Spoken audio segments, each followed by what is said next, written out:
কল্যাণী সেন পরিবারকে একত্র করে এবার নিজের সিদ্ধান্ত ঘোষণা করবেন। রায়চৌধুরীদের নতুন সিইওর সাথে দেখা করার সুযোগ এবার কার হাতে তুলে দেবেন কল্যাণী? এতক্ষণ চুপ করে বসেছিলেন নবীন। এবার তিনি উঠে দাঁড়িয়ে বললেন, অন্য কাউকে পাঠিয়ে কি লাভ মা? উনি আমার সাথেই দেখা করলেন না, বাকিরা তো সব চুনোপুটি। কল্যাণী নবীনের দিকে গম্ভীরভাবে তাকালেন। নবীন বুঝতে পারলেন যে কল্যাণী এখন এই প্রসঙ্গে কথা বলতে চাইছেন না। ভিতরে ভিতরে ফুঁসতে থাকলেও নবীন মায়ের তাকানোতেই চুপ করে গেলেন। আমি এই দায়িত্ব তোমাদেরকে দিচ্ছি, তোমরা বলো কে লিড করতে চাও?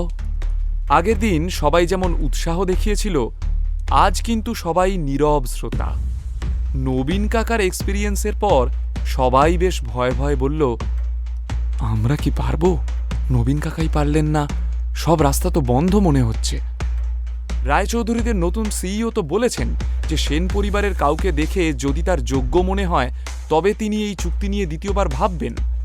তাহলে সব রাস্তা বন্ধ হয়ে গেল কিভাবে? আত্মবিশ্বাসের সাথে কথাটা বলল আদ্রিতা। অবশ্য আদ্রিতার মুখে এই কথাটা শুনে কল্যাণী খানিক বিরক্তই হলেন। আদ্রিতার আত্মবিশ্বাসটা ওনার চোখে পড়ল না, উল্টে ওনার আদ্রিতাকে বেশি ডেপো মনে হলো। কারণ আদ্রিতাকে তিনি পাতে ফেলারও যোগ্য মনে করেন না। আদ্রিতা অবশ্য মনে মনে জানতই যে ঠাম্মার তার প্রতি বিশ্বাস নেই, তাই এই সুযোগ তাকে দেওয়া হবে না। কিন্তু সবার এমন ক্যাবলাকান্ত অ্যাপ্রোচ দেখে কথাটা ওর মুখ ফসকে বেরিয়ে গেছিল। তবে নবীন সেনের আঁতে ঘা লাগল। এইটুকু মেয়ে জ্ঞান দিচ্ছে। হঠাৎই নবীন সেনের মাথায় একটা শয়তানি বুদ্ধি খেলে গেল। আদ্রিতাকে অপদস্থ করার জন্য নবীন সেন উস্কে দিলেন কল্যাণীকে।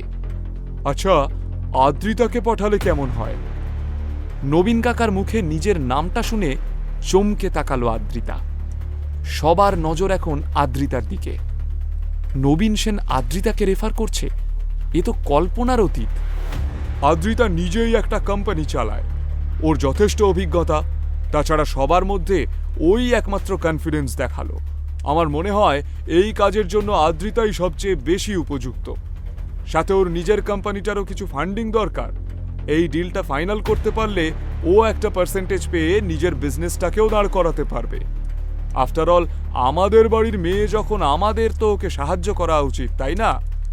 নবীনের কথায় কল্যাণী সেন অবাক হয়ে তাকালেন আদ্রিতার দিকে। ভয়ে আদ্রিতার বুক কাঁপছে। মনোযোগ দিয়ে কল্যাণী সেন দেখছেন তাকে। ঠিক আছে, তাহলে আদ্রিতাই যাক। এমনিতে তো ওই পরিবারের কোনো হোমে যজ্ঞে লাগে না। এইভাবে যদি সেন পরিবারের একটি উপকার করতে পারে। আদ্রিতার যেন বিশ্বাস হচ্ছে না। ঠাম্মা রাজি হয়েছে, হয়তো নবীন কাকা বলেছে বলেই। কিন্তু তবুও তো ঠাম্মা এই প্রথম তার উপর ভরসা করছে। হঠাৎই আবেগে আদ্রিতার চোখে জল চলে এলো, কিন্তু পর মুহূর্তেই নিজেকে সামলে নিয়ে বলল, থ্যাংক ইউ ঠাম্মা। সেন ম্যানসনের বাইরে এসে লাফিয়ে উঠল আদ্রিতা। আনন্দে ওর নাচতে ইচ্ছে করছে। নিজের গাড়ির দিকে পা বাড়িয়েছে। হঠাৎই নবীন কাকা পিছন থেকে বললেন, পিপিলিকার পাখা গজায় মরিবার তরে। কথাটা শুনেছ আদ্রিতা? নবীন কাকার কথায় থতমত খেয়ে গেল সে। তোমার মনে হচ্ছে এই ডিলটা ক্র্যাক করা নস্যি, তাই না? আমায় তো তা ওয়েটিং রুমে বসিয়েছে, তোমায় তো গেটের বাইরে থেকেই তাড়িয়ে দেবে। নিজের বিজনেস চালাতেই হিমশিম খাচ্ছ, আর এই ডিল ক্র্যাক করবে তুমি? কথাটা বলেই নবীন কাকা ভুঁড়ি কাঁপিয়ে হাসতে লাগলেন। আদ্রিতার রাগ হল। সে বুঝতে পারল হেনস্থা করার জন্যই নবীন কাকা তাকে রেফার করেছেন। মা এই ডিলটা নিয়ে অনেক আশায় আছে। এটা ঠিক যে এই ডিলটা ক্র্যাক করতে পারলে তোমার ভাগ্য খুলে যাবে, কিন্তু না করতে পারলে যেটুকু আছে সেটাও কিন্তু হারাবে। আমি মায়ের প্রিয় ছেলে, তাই মা আমাকে রেয়াত করেছেন। তুমি তো এমনিই মায়ের গুডবুকে নেই, তোমার যে কি হবে। কথাগুলো বলে নবীন কাকা হাসতে হাসতে চলে গেলেন। ভীষণ চিন্তান্বিতভাবে বাড়ি ফিরল আদ্রিত। কিরে দিভাই, কি হয়েছে? হঠাৎ এমন জরুরি তলব? হন্তদন্ত হয়ে আদ্রিতার রুমে ঢুকল অর্পিতা। আদ্রিতা তাকে সবকিছু খুলে বলল। অর্পিতার সঙ্গে খানিকক্ষণ আলোচনা করে আদ্রিতার মনের ভার কিছুটা লাঘব হলো। হঠাৎই মনে হলো, নীলকে তো অনেকক্ষণ দেখতে পাওয়া যাচ্ছে না। হ্যাঁ রে দিভাই, আমার আদরের জামাইবাবুটি কোথায়? তাকে তো দেখতে পাচ্ছি না। কোথায় গেছে তা জানি না, তবে শুনলাম আমি অফিসে যাওয়ার পর ও নাকি বেরিয়েছে, এখনো তো ফেরেনি। একটা কথা বলবো দিভাই, কিছু মনে করিস না। তুই নীলদাকে ডিভোর্স দেওয়ার কথা ভাবছিস না কেন? ডিভোর্স? অর্পিতার কথায় চমকে তাকালো আদ্রিতা। হ্যাঁ, ডিভোর্স। 2 বছর ধরে ওই লোকটার বোঝা তুই টেনে চলেছিস। আর কতদিন দিভাই?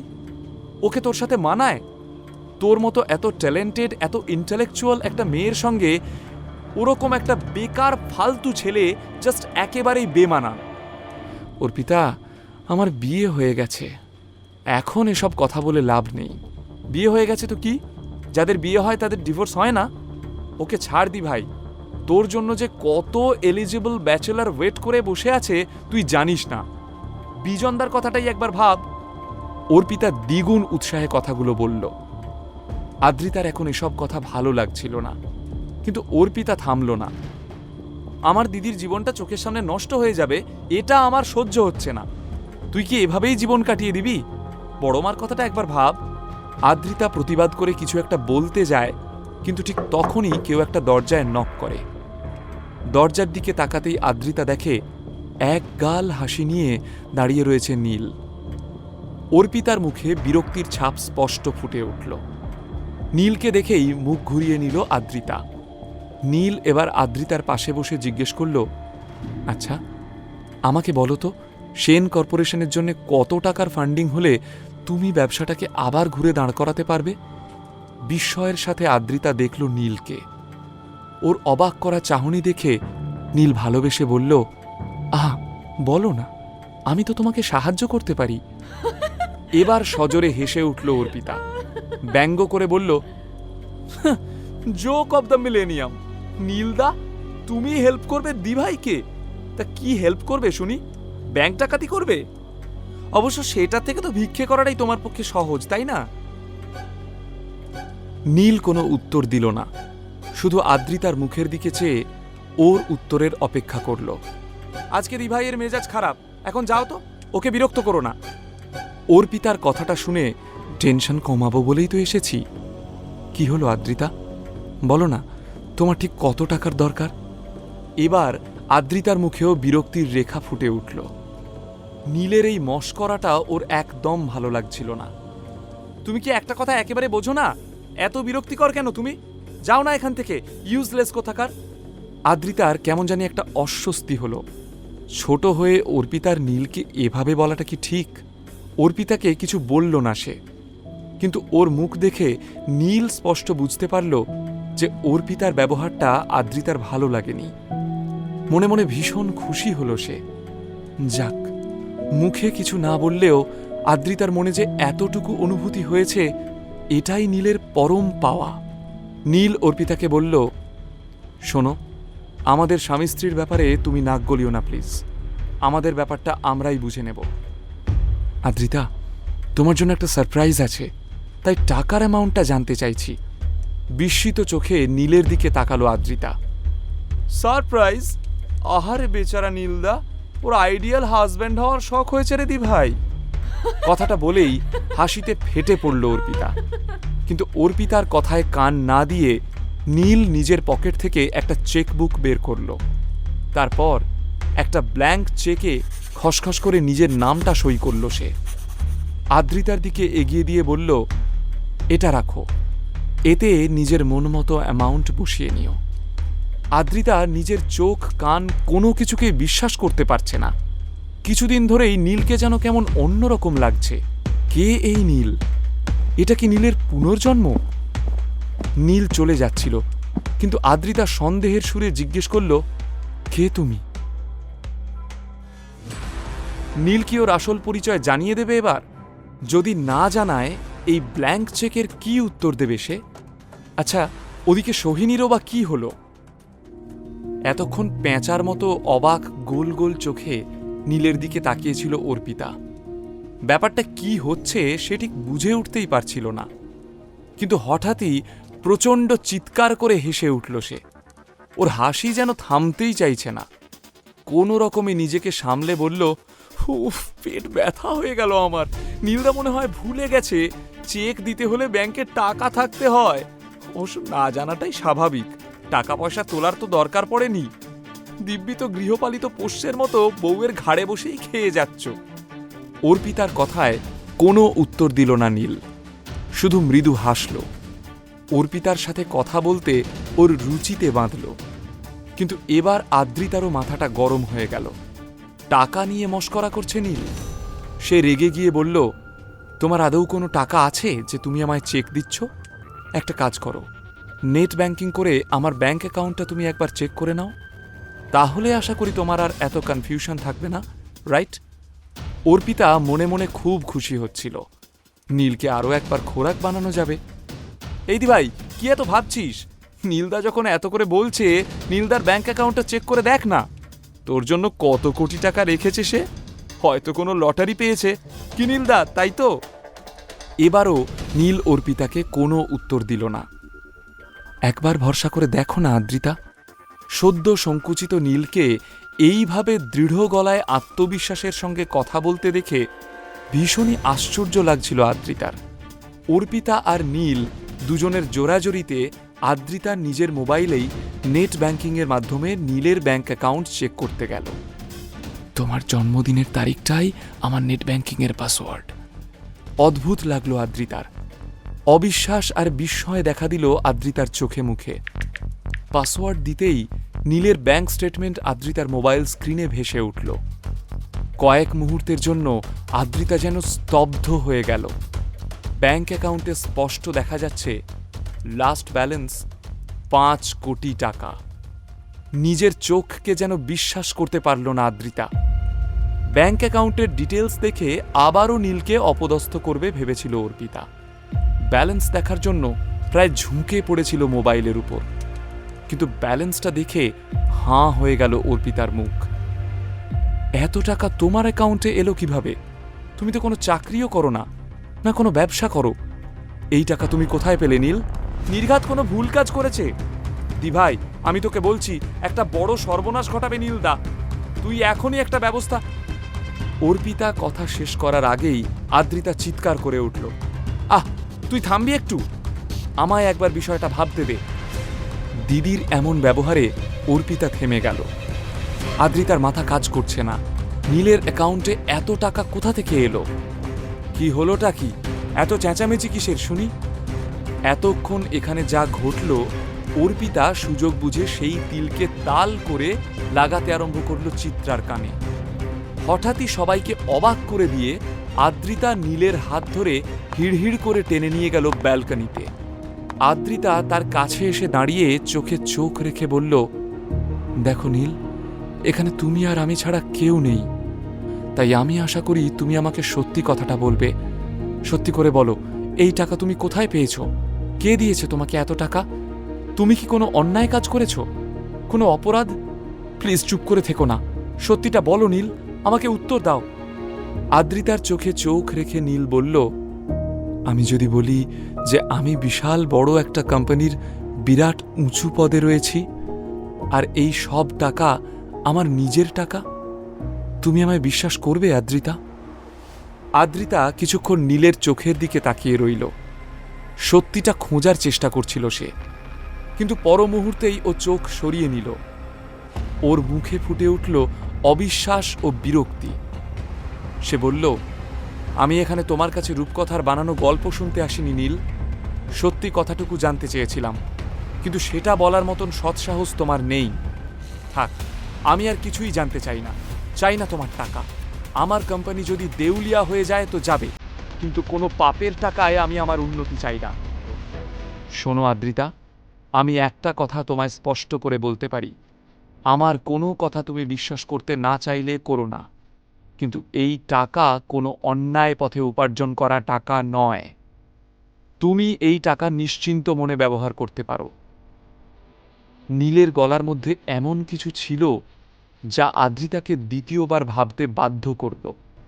ও নীলের দিকে ফিরে তাকিয়ে বলল, ঠিক আছে, তুমি যখন আমাকে অ্যাসিওর করলে যে এই টাকাটা কোনো খারাপ সোর্স থেকে আসেনি, তাহলে এই টাকাটা আমি নেব, তবে যত তাড়াতাড়ি পারি এই টাকা আমি তোমায় শোধ করে দেব।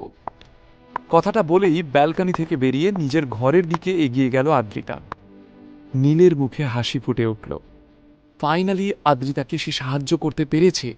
এটা শুধু আদ্রিতার নয়, নীলেরও জয়। নীল ঘরে ফিরে দেখল অর্পিতা ততক্ষণে চলে গিয়েছে। মনে মনে বেশ রাগ হলো নীলের। অর্পিতাকে যতটা উত্তর দেওয়ার ছিল সবটা ঠিক দিয়ে ওঠা হলো না। আরেকটু থাকলে ওকে আরও 2-4টে কথা শোনাতো নীল। কিন্তু যাবার আগে অর্পিতা সবটাই জানিয়ে গেছে চিত্রাকে। তিনি নীলকে দেখে তার সমস্ত রাগ প্রকাশ করে বললেন, কি সর্বনাশ ঘটিয়ে এসেছো নীল? কোথা থেকে অতগুলো টাকা পেলে তুমি? আদ্রিতা মায়ের কাছে গিয়ে নিচু গলায় কিছু বলতেই চিত্রা চুপ করে গেলেন। তার চোখে নীলের জন্য যে বিরক্তিটা সারাক্ষণ ফুটে থাকত, সেটা এখন আর দেখা যাচ্ছে না, শুধুই বিস্ময়। আদ্রিতা নিশ্চুপেই তার হয়ে কথা বলল। এটা দেখে চোখ জুড়িয়ে গেল নীলের। নীল সিইওর চেয়ারে বসার পরেই অনেক বদল ঘটল কোম্পানিতে। পুরনো যেসব কোম্পানির সঙ্গে এতদিন রায়চৌধুরীরা কাজ করছিল, তাদের সাথে সমস্ত কন্ট্রাক্ট বাতিল করে দিল নীল। নতুন কোম্পানিদের সুযোগ দিল সে, নতুন চুক্তি স্বাক্ষর করল তাদের সাথে। এই নিয়ে এখন প্রতিদিনই খবরের কাগজের পাতার শিরোনামে থাকছে রায়চৌধুরীরা। এরই মধ্যে একটা খবর অর্থনৈতিক দুনিয়ায় বেশ সাড়া জাগাল। সেন কর্পোরেশন এবং রয় চৌধুরী ইন্ডাস্ট্রিজের মধ্যে নতুন চুক্তি। এটা ঠিক কারো কাছেই প্রত্যাশিত ছিল না। সেন কর্পোরেশন কলকাতার একটা নামী কোম্পানি, কিন্তু রায়চৌধুরীদের প্রশংসা তো সারা ভারতবর্ষ জুড়ে। তবে সব থেকে নজর কাড়ল একটা ঘটনা। 2 কোম্পানির এই কন্ট্রাক্ট সাইন হল আদ্রিতা সেনের তত্ত্বাবধানে। সেন কর্পোরেশনের নাম লোকমুখে বেশ চর্চিত হলেও ব্যবসায়িক মহলে আদ্রিতা সেনকে তেমন কেউই চিনত না। এখন কিন্তু আদ্রিতা সেনের নাম সবার মুখে মুখে। কিন্তু সবচেয়ে বেশি যার কাছে এটা বিস্ময়ের, সে হল স্বয়ং আদ্রিতা। এমন অভাবনীয় ঘটনা যে আদৌ ঘটতে পারে সে স্বপ্নেও ভাবতে পারেনি। কারণ নবীন কাকার মতো রায়চৌধুরীদের নতুন সিইও আদ্রিতার সাথেও দেখা করেননি, কিন্তু ভীষণ খাতির যত্ন করে সেক্রেটারির হাত দিয়েই কন্ট্রাক্ট পেপার পাঠিয়েছিল আদ্রিতাকে। পুরো কন্ট্রাক্ট পেপার পড়ে আদ্রিতা তো অবাক। সবটাই তাদের স্বার্থের অনুকূলে। এও কি সম্ভব? এ যেন ম্যাজিকের মতো। সই করতে দুবারও ভাবেনি আদ্রিতা। নিজের এই সাফল্যকে ও নিজেই বিশ্বাস করে উঠতে পারছিল না। আর সেন পরিবার তো আনন্দে উচ্ছ্বাসে ভেসে যাচ্ছিল প্রায়। শহরের সব থেকে নামী হোটেলে এই বিজনেস ডিল ক্র্যাক করার আনন্দে পার্টি থ্রো করেছিলেন স্বয়ং শ্রীমতী কল্যাণী সেন। একদিকে ওর ভীষণ ভালো লাগছিল যে সবাই তার এত প্রশংসা করছে, কিন্তু অন্যদিকে একটা অস্বস্তিও তার মনে খেলা করে যাচ্ছিল। সে বারবার একটা কথাই ভাবছিল যে বাস্তবে কি এই কাজটার পিছনে তার নিজের কোনো কৃতিত্ব রয়েছে। নীল আদ্রিতার পিছনে পিছনেই ঘুরছিল সারা পার্টিতে। ওর কি লাগবে না লাগবে সবটার খেয়াল রাখছিল। কিন্তু ঠিক তখনই একটা ভীষণ বাজে ঘটনা ঘটল সেখানে।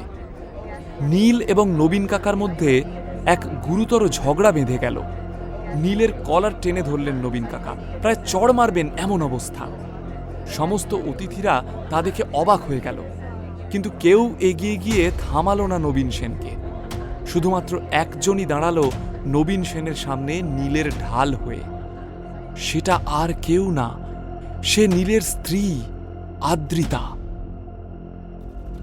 নবীন কাকা এবং নীলের মধ্যে কি এমন ঘটেছিল যে পার্টিতে হাতাহাতি শুরু হয়ে গিয়েছিল? আদ্রিতা নীলের ঢাল হয়ে দাঁড়িয়েছিল, কিন্তু কেন? তাহলে আদ্রিতাও কি নীলকে ভালোবেসে ফেলল? নীল এবং নবীন কাকার মধ্যে ঘটে যাওয়া ঝগড়ার কারণ জানতে হলে আমাদের ফিরে যেতে হবে পার্টির শুরুর দিকে। আদ্রিতা সেই সময় হাসি মুখে পার্টিতে সবার অভিনন্দন গ্রহণ করছিল। হঠাৎই ওর কানে এলো একটা কড়া গলার স্বর, এই ছোড়া, ওঠো এই সিট থেকে। আদ্রিতা পিছন ফিরে স্টেজের দিকে তাকিয়ে চমকে গেল। বিরক্ত মুখে নবীন কাকা এদিকেই এগিয়ে আসছিলেন, তার পিছনে শালিনী মিত্র। আদ্রিতা দেখল নবীন কাকা বিরক্ত মুখে তাকিয়ে রয়েছে নীলের দিকেই। সবেমাত্র একটি সুন্দর আরামদায়ক চেয়ারে গিয়ে বসেছিল নীল, আর ঠিক তখনই নবীন কাকা চেঁচামেচি শুরু করে দিলেন। চোখ বড় বড় করে বললেন, কথা কানে যাচ্ছে না? এই সিটটা শালিনী ম্যাডামের জন্য স্পেশালি বুকড। ওটা বলছি। ভালো মতো বললে নীল হয়তো উঠে যেত, কিন্তু নবীন সেন যেভাবে দাঁত খিচিয়ে বললেন তাতে ওর আত্মমর্যাদায় আঘাত লাগলো। তাই নাকি? তার নামটা কোথায় লেখা আছে? যত বড় মুখ নয় তত বড় কথা। 2 পয়সার মুরদ নেই, বউয়ের দয়াতে এত বড় একটা পার্টিতে আসার সুযোগ পেয়েছ। যা বলবো তাই মুখ বুঝে মেনে নেবে। পার্টিতে সবার দৃষ্টি শুধু নবীন সেন আর নীলের বাকবিতণ্ডার দিকে। আদ্রিতা বেশ বুঝতে পারছিল নবীন কাকা ইচ্ছে করেই অপমান করতে চাইছেন নীলকে। আসলে ভিতরে ভিতরে আদ্রিতার প্রতি একটা হিংসাবোধ কাজ করছে নবীন সেনের, আর তা প্রকাশ পাচ্ছে নীলের সাথে করা দুর্ব্যবহারে। নবীন সেন নিজে রায়চৌধুরীদের সাথে ডিল ক্র্যাক করতে পারেননি, অপমানিত হয়ে ফিরে এসেছিলেন। এদিকে আদ্রিতা বিনা বাক্য ব্যয়ে সেই ডিল ক্র্যাক করে ফেলল। এটা ভাবতেই নবীন সেনের মাথায় আগুন জ্বলে যাচ্ছিল। আজ বিশেষ অতিথি হিসাবে শালিনী মিত্র রয়েছে এই পার্টিতে। শালিনী মিত্র মিত্র গোল্ড অ্যান্ড ডায়মন্ডসের মালিকের বড় মেয়ে এবং কোম্পানির একজন চেয়ারপারসন। তিনি সোসাইটিতেও বেশ প্রভাবশালী। তার গুডবুকে থাকতে পারলে আদ্রিতারই ভালো। ও জানে নবীন কাকা আর নীল মুখোমুখি হলেই একটা গণ্ডগোল সৃষ্টি হয়, তবে আজ কোনো গণ্ডগোল না বাঁধলেই মঙ্গল। কিন্তু নীল তো আগে থেকেই নবীন কাকার উপর খাপ্পা হয়ে রয়েছে, তাই সেও সহজে ছাড়বার পাত্র নয়। ঝগড়ার মাঝে একবার অবশ্য শালিনীর দিকে চোখ পড়ল নীলের। ভীষণ চেনা চেনা লাগছে ওকে, তবে কোথায় দেখেছে তা কিছুতেই মনে করতে পারল না নীল। ইতিমধ্যেই হুইল চেয়ারে করে কল্যাণী সেন এসে পড়েছেন পার্টি হলে। তার দৃষ্টিও নীল আর নবীন সেনের তর্কাতর্কির দিকেই। ওনার মুখে সৌজন্যের হাসি অটুট, কিন্তু তার শীতল চোখের দৃষ্টি আদ্রিতার চোখ এড়াল না। নবীন কাকা যে ঠাম্মার সবচেয়ে আদরের ছেলে তা আদ্রিতা জানে, সাথে এটাও জানে যে এই ঝগড়ার প্রকোপ তার উপরেও আসতে পারে। চিত্রাও এই ঝগড়ায় ভীষণ বিরক্ত, কিন্তু এমন ঝগড়ার মাঝেও আদ্রিতার পাংশুবর্ণ মুখ নীলের নজর এড়াল না। তাড়াতাড়ি আদ্রিতার কাছে এগিয়ে এসে বলল, এ কি, তোমায় এমন দেখাচ্ছে কেন? কি হয়েছে? তুমি ঠিক আছো তো আদ্রিতা? তোমাকে একটা অনুরোধ করব। বলো, কি বলবে? ওই সিটটা তুমি শালিনীকে দিয়ে দাও প্লিজ। ঝামেলা বাড়িয়ে কি লাভ? এতক্ষণ সিটটা নিয়ে নীল এত তর্ক বিতর্ক করছিল, কিন্তু আদ্রিতার একটা কথায় সে সঙ্গে সঙ্গে রাজি হয়ে গেল। ঠিক আছে আদ্রিতা, তুমি যা বলবে তাই হবে। আদ্রিতা মনে মনে স্বস্তির নিঃশ্বাস নিল। নবীন সেনের অবশ্যই ঝগড়া করে যাওয়ার ইচ্ছে ছিল, কিন্তু আজ তিনিও নিজেকে সংযত করে রাখার চেষ্টা করছিলেন। শালিনীর সামনে নিজের ইমেজটা ধরে রাখতে হবে তো। নীল সিট ছেড়ে দিতেই শালিনীকে নিয়ে আসন গ্রহণ করলেন নবীন সেন। নীল কিন্তু আর তার দিকে ফিরেও তাকালো না, অন্য জায়গায় গিয়ে বসল। নীলের মনে তখন অন্য চিন্তা। আজ প্রথমবার আদ্রিতা তাকে এভাবে ডেকে একটা অনুরোধ করল। এদিকে শালিনী মিত্র খুব অবাক হয়েছিল পুরো ঘটনাটা দেখে। এতক্ষণ ধরে একটা সিট নিয়ে এত ঝামেলা করল যে নীল স্ত্রীর কথায় সেটা ছেড়ে দিল। আদ্রিতার সৌভাগ্য দেখে হিংসে হলো শালিনীর। আদ্রিতাকে দেখে হিংসে হওয়ার অবশ্য আরও একটা কারণ ছিল। গোল্ড অ্যান্ড ডায়মন্ডসের জগতে শালিনীদের কোম্পানির নাম শ্রেষ্ঠ, কিন্তু আদ্রিতার গলায় যে ড্রিম লাভার ডায়মন্ড নেকলেসটা শোভা পাচ্ছিল, তেমন নেকলেস শালিনী মিত্রের কাছেও নেই। শালিনীর হিংসেটা এবার মাত্রা ছাড়িয়ে গেল। পার্টি আবার নিজের ছন্দে ফিরল। সবাই ভীষণ আনন্দ করছিল, শুধুমাত্র নবীন সেন বাদে। তিনি আপ্রাণ চেষ্টা করছিলেন শালিনী মিত্রের সঙ্গে ভাব জমাতে, কিন্তু শালিনীর সেদিকে কোনো হুঁশ নেই। আদ্রিতা খেয়াল করল শালিনী মিত্র যেন আদ্রিতার দিক থেকে মুখ ফেরাচ্ছে না। শালিনীর এমন আচরণে বেশ অস্বস্তি হলো আদ্রিতার। একসময় না থাকতে পেরে শালিনীর কাছে গিয়ে সে বলল, is anything wrong Shalini? If you don't mind, can I ask you something? বলো না, কি জানতে চাও? এই রেয়ার ড্রিম লাভার নেকলেসটা তুমি কোথা থেকে কিনেছ? ও, এই নেকলেস? সরি শালিনী, আমার ঠিক জানা নেই। আসলে এটা আমাকে আমার এক বন্ধু উপহার দিয়েছে। ও আচ্ছা, তাই? তুমি ওর থেকে একবার অ্যাড্রেসটা জেনে নেবে প্লিজ। আমার একটা সেম নেকলেস চাই। এই কথা শুনে আদ্রিতা একটু অন্যমনস্ক হয়ে পড়ল। এই নেকলেসটা তো তাকে বিজনই উপহার দিয়েছিল, কিন্তু সেটা নিতান্তই তার অনুমান মাত্র। উপহার দেওয়ার পর বিজনের সঙ্গে আর কোনো যোগাযোগ করা হয়নি আদ্রিতার। অদ্ভুত বিষয়, বিজনও কিন্তু আদ্রিতাকে এ ব্যাপারে কিছু জানায়নি। এবার আদ্রিতার মনে প্রশ্ন জাগল, আচ্ছা, আমার ধারণাটা ভুল নয় তো? এমনও তো হতে পারে এটা বিজনের দেওয়া উপহারই নয়। একটু দূরে বসে নীল মুচকি মুচকি হাসছিল। সে বুঝতে পারছিল আদ্রিতার মনের কথা। আমি জানি তুমি একদিন নিজেই সত্যিটা খুঁজে বের করবে। আদ্রিতাকে অন্যমনস্ক দেখে চিত্রা এগিয়ে এলো। শালিনীর প্রশ্নের উত্তর না দিয়ে নিজের চিন্তায় ডুবে গিয়েছিল আদ্রিতা। কি হলো আদ্রিতা, বল। শালিনী কিছু জিজ্ঞেস করছে তো? না হয় একটা কাজ কর, তুই বিজনকে এখনই একটা ফোন কর, তাহলে শালিনীর সামনেই কথা হয়ে যাবে, তাই না? ফোন করব? Yes please. আমি এই নেকলেসটা পাওয়ার জন্য দ্বিগুণ খরচ করতেও রাজি। আশেপাশে সবাই চমকে তাকালো শালিনী এবং আদ্রিতার দিকে। সকলেই কম বেশি এটা জানত যে এই ড্রিম লাভার ডায়মন্ড নেকলেসের দাম কয়েক কোটির কাছাকাছি, আর শালিনী তার দ্বিগুণ দামে কিনতে প্রস্তুত। আদ্রিতার খুব অস্বস্তি লাগছিল। হঠাৎ বিজনকে এভাবে ফোন করে জিজ্ঞেস করবে? অসুবিধে না হলে ওনাকে একবার পার্টিতে আসতে বলা যায়। আচ্ছা, মুশকিলে পড়ল আদ্রিতা। অতিথির কথা ফেলাও যায় না, কিন্তু হঠাৎ করে বিজনকে ডাকলে কোনো ঝামেলা ঘটবে না তো? অগত্যা নিজের মোবাইল ফোনটা ব্যাগ থেকে বার করে বিজনের নাম্বার ডায়াল করল আদ্রিতা। বন্ধুদের সঙ্গে বসে দুঃখে বিয়ার খাচ্ছিল বিজন। তার জীবনের সব কিছু মাত্র একদিনের মধ্যে ওলটপালট হয়ে গেছে। গতকালই তার কাছে রায়চৌধুরী ইন্ডাস্ট্রিজের থেকে একটা ফোন এসেছিল।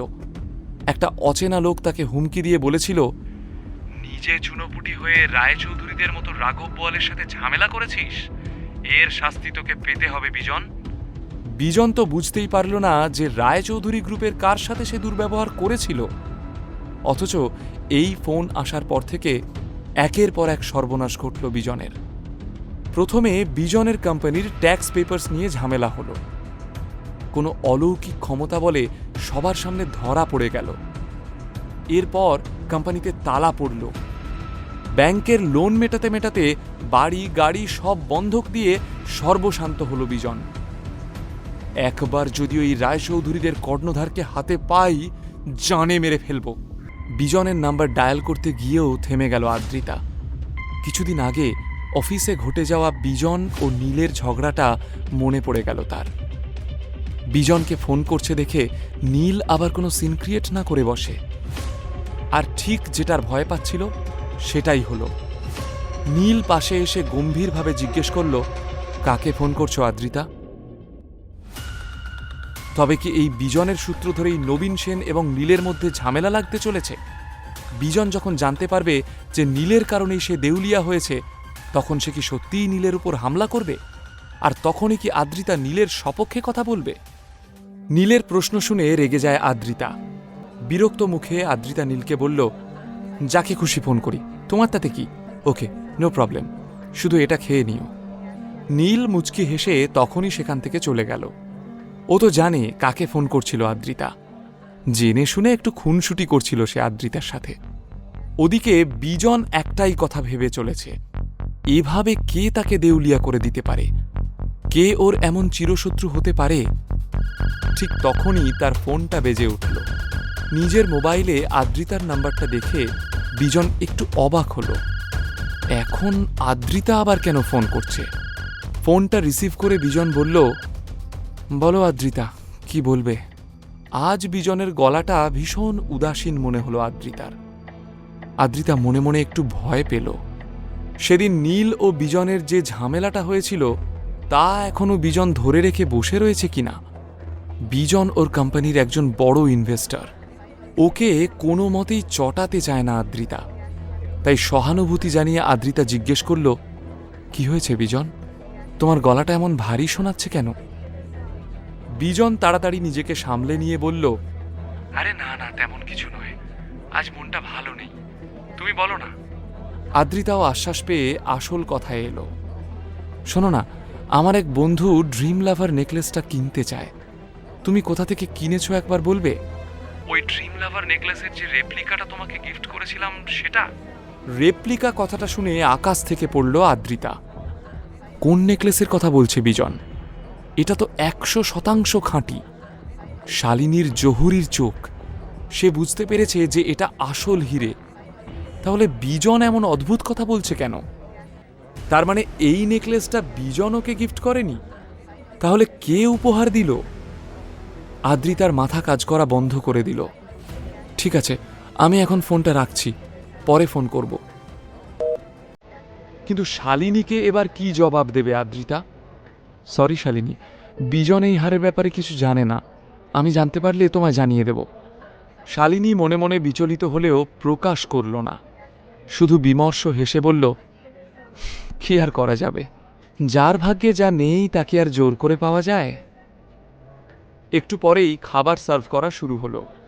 নীল নিজের মতো খাবার নিয়ে খেতে আরম্ভ করল, কিন্তু আদ্রিতা যেন কোনো কিছুতেই ঠিক মন বসাতে পারল না। হঠাৎ নীলের দিকে চোখ পড়তেই ওর সেদিন ঝগড়ার কথা মনে পড়ে গেল।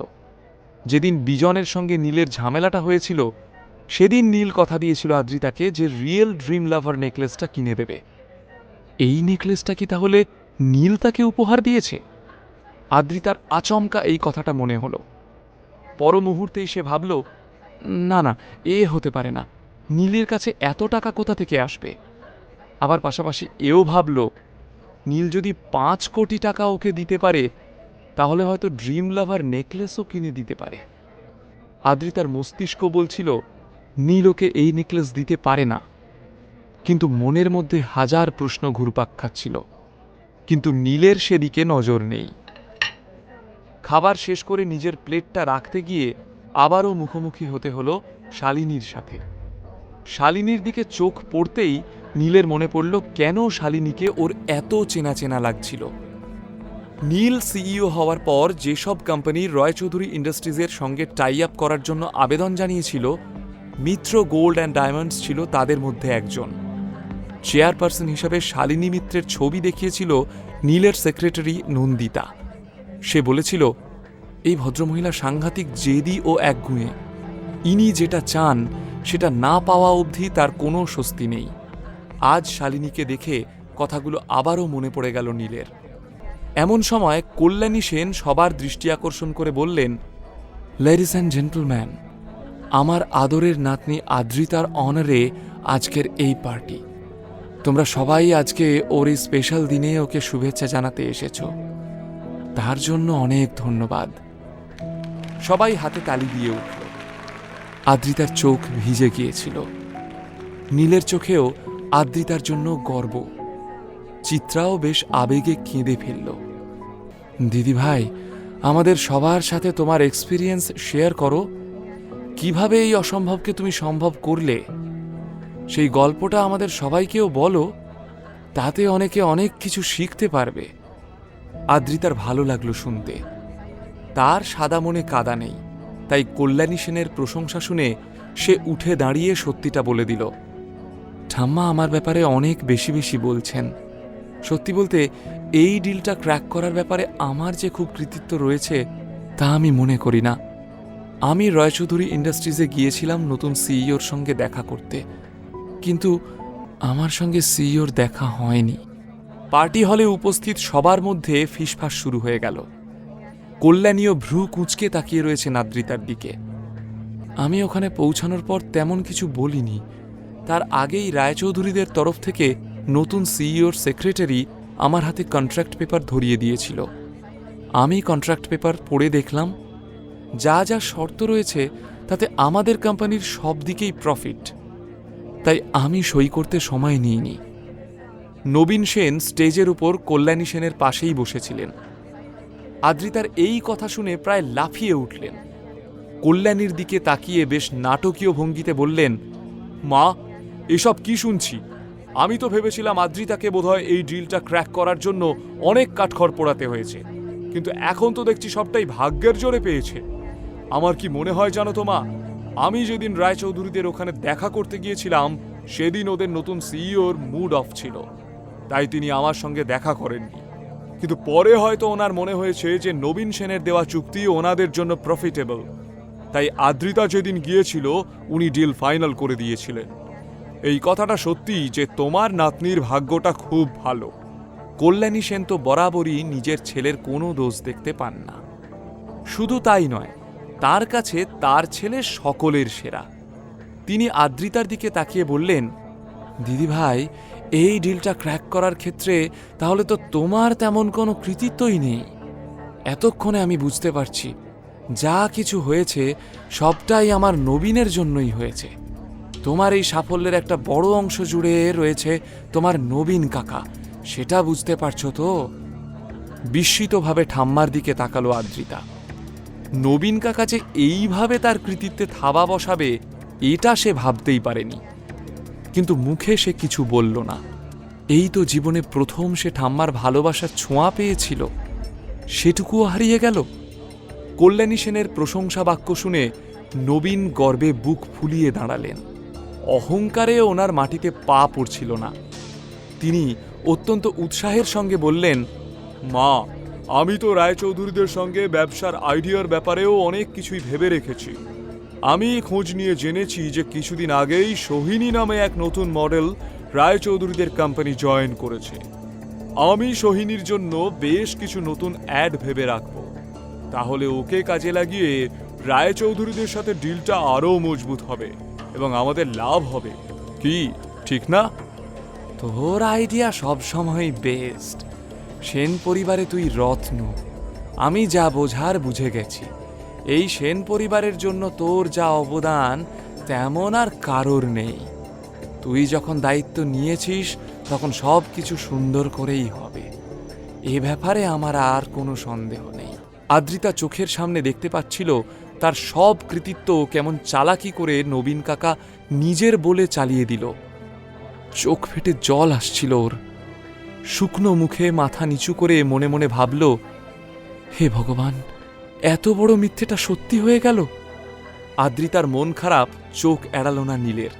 ও সব সহ্য করতে পারে, শুধু আদ্রিতার চোখের জল নয়। আদ্রিতার কাছে এগিয়ে গিয়ে নীল বলল, নবীন কাকার কথার কোনো প্রতিবাদ করবে না তুমি? চুপ করে মিথ্যেগুলো সহ্য করবে? না, কিচ্ছু বলার দরকার নেই, যে যা খুশি ভাবুক। না, তুমি প্রতিবাদ করতে না পারো, আমি করব। তোমার হকের জিনিস অন্য কেউ কেড়ে নেবে এটা আমি দেখতে পারবো না আদ্রিতা। আমি আমার স্ত্রীর হয়ে প্রতিবাদ করব। চোয়াল শক্ত করে নীল কথাগুলো বলে নবীনের দিকে পা বাড়ালো। নীল সত্যি কি নবীন সেনের চাতুরি সবার সামনে ফাঁস করে দেবে? এই কারণেই কি নীল ও নবীন সেনের হাতাহাতি শুরু হবে? তার জন্যই কি প্রথমবার নিজের স্বামীর হয়ে কথা বলবে আদ্রিতা? নীল দ্রুত পায়ে নবীনের দিকে এগিয়ে যাচ্ছিল। আজ ঘোরতর কিছু একটা হয়ে যেতে পারে, কিন্তু তার আগেই আদ্রিতা আটকালো নীলকে। দয়া করে তুমি নতুন কোনো অশান্তি তৈরি করো না। এমনিই আমি যথেষ্ট ঝামেলায় রয়েছি, নতুন ঝামেলা আর চাই না। প্লিজ আমার ব্যাপারে মাথা ঘামানোটা বন্ধ করো তুমি। কিন্তু নীল কিছু বলার আগেই ওদিকে কল্যাণী সেন সেলিব্রেশন শুরু করে দিয়েছেন। এনাকে পাল্টা জবাব দেওয়ার মতো এখানে কেউ নেই। এত কিছুর পরেও নবীন সেনই শেষ পর্যন্ত কেকের ওপর থেকে চেরিটা তুলে নিলেন। সত্যি উনি অত্যন্ত ধুরন্ধর ও বাতেলাবাজ। রায়চৌধুরীদের সঙ্গে কন্ট্রাক্ট সাইন করাটাই ছিল সবচেয়ে বড় ধাপ। সেটা উতরে যাবার পর এখন যা সব বিজনেস আইডিয়া নবীন কাকা দিলেন সে আর এমন কি শক্ত, অথচ তারই মালা জপছে ঠাম্মি। মনে মনে এসবই ভাবছিল আদ্রিতা। চিত্রাও সাংঘাতিক মনক্ষুণ্ণ হল, কিন্তু সেটা ও প্রকাশ করল না। নবীন এখন আকাশে উড়ছেন। তিনি কল্যাণীর পায়ে হাত দিয়ে প্রণাম করলেন। কল্যাণী তাকে বুকে জড়িয়ে ধরলেন। এভাবেই যদি ছলে কৌশলে আমি আমার ট্যালেন্ট দেখাতে পারি তাহলে খুব শিগগিরই সেনদের মোট সম্পত্তির 60% মাকে দিয়ে নিজের নামে লিখিয়ে নেব। এসব ভাবতে ভাবতেই তার মনটা একেবারে খুশির সমুদ্র হয়ে উঠল। নবীন সেন আনন্দে আত্মহারা হয়ে ঘোষণা করলেন, attention please ladies and gentleman, আজকের এই সাফল্যের দিনে আমরা অনেক মজা করব। খাওয়া দাওয়া নাচ গান সব জমিয়ে চলবে। So let's enjoy tonight. আদ্রিতার হঠাৎ করে নিজের পার্টিতেই নিজেকে অবাঞ্ছিত অতিথি মনে হলো, অথচ এই পার্টি তো তার সাকসেস সেলিব্রেট করার জন্যই থ্রো করা হয়েছিল। একটু আগে পর্যন্ত তাকে নিয়েই যত হইচই হচ্ছিল, আর এখন নবীন কাকাই পার্টির মধ্যমণি। আদ্রিতার আর এক মুহূর্ত এখানে থাকতে ভালো লাগছিল না। নেহাত পার্টি ছেড়ে বেরিয়ে যাওয়া অসভ্যতা, তাই সে মুখ বুজে সব সহ্য করে যাচ্ছিল। ইতিমধ্যেই এই পার্টি বেশ রঙিন মেজাজে চলতে শুরু করল।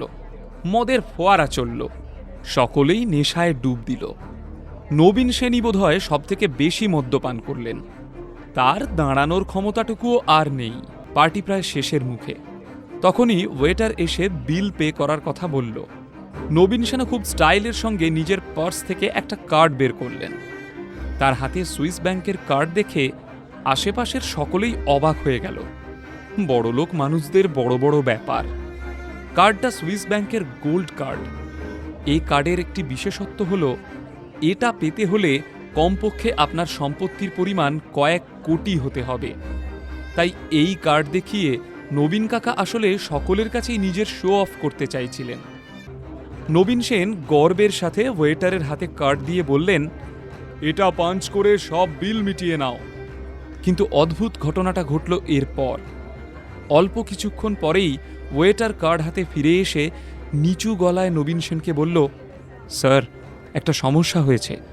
আপনার কার্ডের ট্রানজ্যাকশন বারবার ফেল দেখাচ্ছে। এতে হয়তো ততটা লিমিট নেই। নবীন কাকার মাথার মধ্যে তখন রিমঝিম নেশা, তাই তিনি বেশ নেশার ঘরেই চিৎকার করলেন, কি যাতা বলছো? হ্যাঁ, মামদোবাজি হচ্ছে। জীবনে দেখেছো এমন কার্ড কখনো? একে বলে সুইস ব্যাংকের গোল্ড কার্ড, বুঝলে? এর লিমিট কোটি টাকা, বুঝলে? কোটি। সেই কার্ডে তোমার ট্রানজ্যাকশন হচ্ছে না মানে তোমাদের মেশিনে গন্ডগোল আছে। সরি স্যার, কিন্তু আমাদের বিল হয়েছে 5 কোটি টাকা। সেই জন্যই ট্রানজ্যাকশন বারবার ফেল হয়ে যাচ্ছে। কি কি যাতা বলছো? 5 কোটি টাকার বিল? কেন, পার্টির সবাই কি সোনার উপর গিলেছে নাকি? নবীন সেন প্রায় আর্তনাদ করে উঠলেন। টাকার অঙ্ক শুনে নবীন সেনের অর্ধেক নেশা কেটে গেল। স্যার, আপনিই তো বলেছিলেন সবচেয়ে দামি নামি ওয়াইন প্রত্যেক টেবিলে সার্ভ করতে। শুধু তাই নয়, আমাদের হোটেলের সমস্ত রুমের গেস্টদের পাঠাতে। আমরা তো সেটাই করেছি। বিশ্বের সেরা 4টি ওয়াইনের মধ্যে একটি আজকে সার্ভ করা হয়েছে। Per head 1 bottle, including food and everything. সেই জন্যই বিলটা দাঁড়িয়েছে 5 কোটি টাকা। আপনি চাইলে আমরা আপনাকে বিল দেখাতে পারি। So sir, card or cheque? Nabin Sen তেড়ে ফুঁড়ে উঠলেন। চ্যাংরামি পেয়েছো? হ্যাঁ, আমাদের বড়লোক পেয়ে গলা কাটতে চাইছো? তুমি জানো আমি কে? আমি এক্ষুনি তোমাদের এই হোটেলের নামে মামলা করতে পারি। নবীন সেনের চিৎকার চেঁচামেচিতে পার্টি হলে থাকা সেন পরিবারের বাকি সকল সদস্য এবং তাদের গেস্টরা সচকিত হয়ে উঠল। তোমাদের মালিককে ডেকে আনো, তাকে বলো এইসব জোচ্চুরি এখানে চলবে না। বেশি বাড়াবাড়ি করলে আমি তোমাদের নামে পুলিশ কেস করব। আমারও নাম নবীন সেন। হঠাৎ একটা গুরুগম্ভীর স্বর শোনা গেল বাইরের দিক থেকে। কে কার নামে পুলিশ কেস করবে? কি সমস্যা হয়েছে? যার গলা শোনা যাচ্ছিল সে আর কেউ না, এই প্রাইম 5 স্টার হোটেলের মালিক কুশল বরাট। কুশল এগিয়ে এলো নবীন সেনের দিকে। নবীন সেনের চোখ তখন নেশায় প্রায় ঝাপসা। জড়ানো গলায় তিনি বললেন, ফন্দি করে আমাদের ঠকাচ্ছেন আপনারা? হ্যাঁ, সাহস তো কম নয় আপনাদের। ওয়েটার আমাকে বলে কিনা আমার কার্ড ফেল করেছে। চুরি করছেন সব। নবীন সেনের চোখে চোখ রেখে কুশল বরাট বলল, শুনুন স্যার, আপনার আজকের দিনে সারা দিনে যা খরচা হয়েছে তার প্রতিটা পাই পয়সার হিসেবই আমরা আপনাকে দিতে পারি। আপনার মা আমাদের কিছু অ্যাডভান্স করেছিলেন, কিন্তু মোস্টলি এতটা টাকা হয়েছে আপনার দেওয়া অর্ডারের জন্যই। কাজেই আমাদের সম্পর্কে একটাও বাজে কথা বললে। কথাটা শেষ করতে পারল না কুশল। নবীন মদের নেশায় মুঠো পাকিয়ে তেড়ে গেলেন কুশলের দিকে। ঝামেলাটা এবার হাতাহাতির পর্যায়ে পৌঁছে গেল।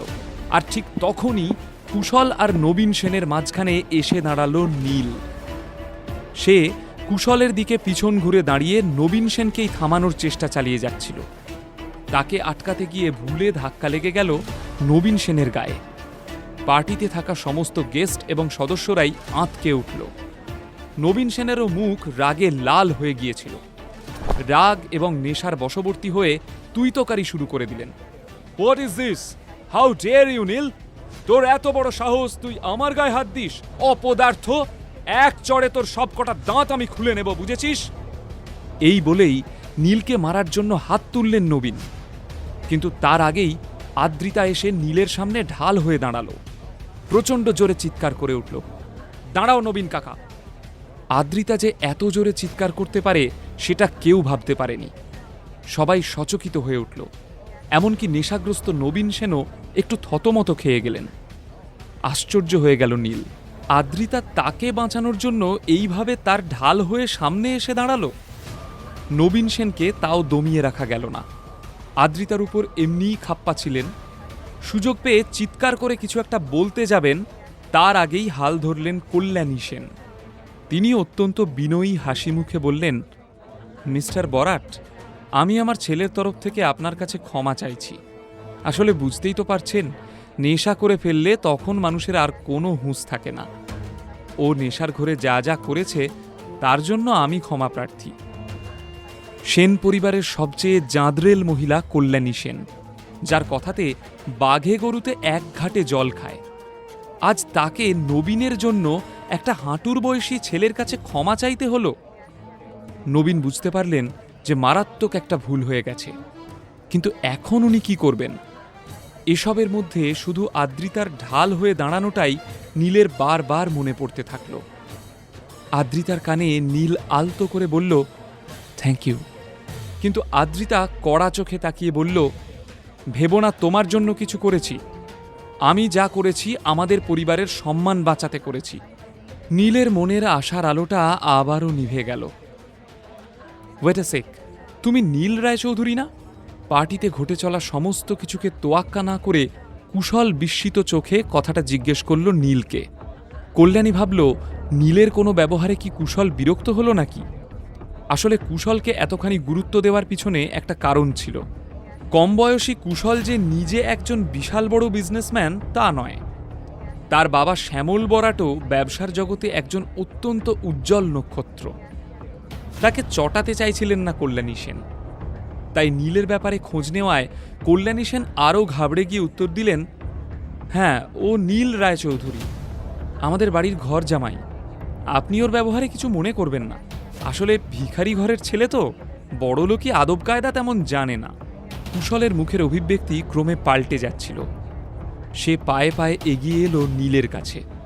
তারপর নীলের চোখে চোখ রেখে গম্ভীর স্বরে বলল, নীল, আমরা আবার এভাবে মুখোমুখি হব সেটা এক্সপেক্ট করিনি। নীলও ওকে দেখে চোয়াল শক্ত করল। এই কুশল বরাটের সঙ্গে নীলের কি কোনো পুরনো শত্রুতা রয়েছে? আরও কি ঘটতে চলেছে এই পার্টিতে? এতে কি আদ্রিতা এবং নীলের জীবনে নতুন কোনো ঝড় উঠবে? নিচের ইনস্টল বাটনে ক্লিক করুন এবং পকেট এফএম ডাউনলোড করুন। লিঙ্কটি রয়েছে ডেসক্রিপশনে।